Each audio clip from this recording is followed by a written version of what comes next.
मैंने कल, बल्कि मैं कह देता हूँ, मैंने कल एक शिकायत की थी। मैंने कहा था जनाब तहरीक लब्बैक कहाँ पे है। फिर तहरीक लब्बैक वालों ने मुझसे रब्ता भी किया, उन्होंने मुझे तमाम सबूत भेजे। उन्होंने मुझे बताया कि अल्लामा साद रिजवी जो हैं वो बाकायदा फ़लस्तीनी सफ़ीर से मुलाकातें कर रहे हैं। इसके साथ साथ नाजरीन बैनुल-अक़वामी जो बिरादरी है और उनके जो बड़े बड़े ममालिक हैं उनके सुफरा भी अल्लामा साहब से मिलना चाह रहे हैं। बात हो रही है फ़लस्तीन पे, फ़लस्तीन के ऊपर वो रैलियां भी निकाल रहे हैं, फ़लस्तीन के ऊपर वो आवाज़ भी उठा रहे हैं, एहतजाज भी कर रहे हैं। प्रॉब्लम क्या है, एक बात तो मैं भी मानता हूँ कि मेन स्ट्रीम मीडिया पे TLP तहरीक लब्बैक पाकिस्तान बिल्कुल बैन है, बंद किया हुआ है उसको, कुछ नज़र नहीं आ रहा वहाँ पे। तो तहरीक लब्बैक पाकिस्तान बैन है। और हाँ, ये मैं कहूँगा कि उनके सोशल मीडिया सेल बहुत एक्टिव है।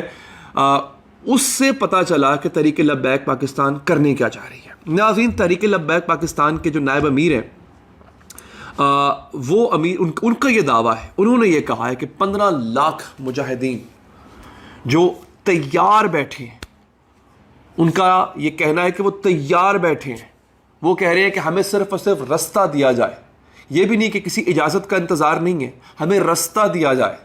15 लाख मुजाहिदीन ये तहरीक लब्बैक वालों के, वो कह रहे हैं कि हम आसरा नहीं करेंगे, हम मारेंगे, हम जाके फ़लस्तीनियों के साथ, बम फटेगा तो साथ खड़े होंगे, वो शहीद होंगे तो हम भी होंगे, और अगर लड़ना पड़ा तो, जो कि लड़ने जा रहे हैं, तो फिर हम मारेंगे, फिर हम फैंटी लगाएंगे भाई इसराइल की। ठीक ठाक ये उनका दावा है।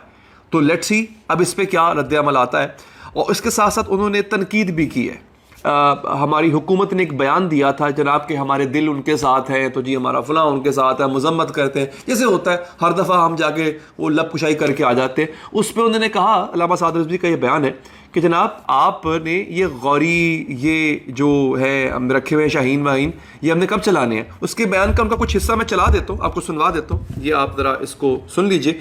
फिर मैंने आपने जाना नहीं है, शायद व्लॉग थोड़ा सा लंबा हो जाए आज का, मैं आपको बताऊँगा कि अमरीका में क्या हुआ, अमेरिकन व्हाइट हाउस के साथ क्या हुआ। ये जरा सुन लीजिए नाज़रीन।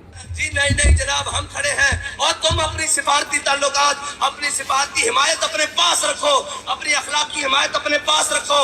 मोहम्मद अरबी के गुलामों को बम चाहिए, गौरी दे सकते हो, शाहीन दे सकते हो तो जाओ, वरना चुप कर बैठो, वरना हमारे जख्मों पर मजीद नमक न छिड़ो। हमें ये नाउमीद न करो कि अब मोहम्मद अरबी के गुलामों ने नहीं आना, अब मोहम्मद बिन कासिम के किसी वारिस नहीं आना। यानी ये बयान उनका जो है वो सख्त बयान था, लेकिन वो कह रहे हैं जनाब कि हमने ये सब कुछ, हमने जो हमारे पास हथियार है और बड़े बड़े स्टेट ऑफ द आर्ट हथियार है, ये किस काम के। क्या पाकिस्तान बराह रास्त जंग में जा सकता है? क्या ऐसा हो सकता है कि ये पॉसिबल है कि पाकिस्तान बराह रास्त जंग में चला जाए?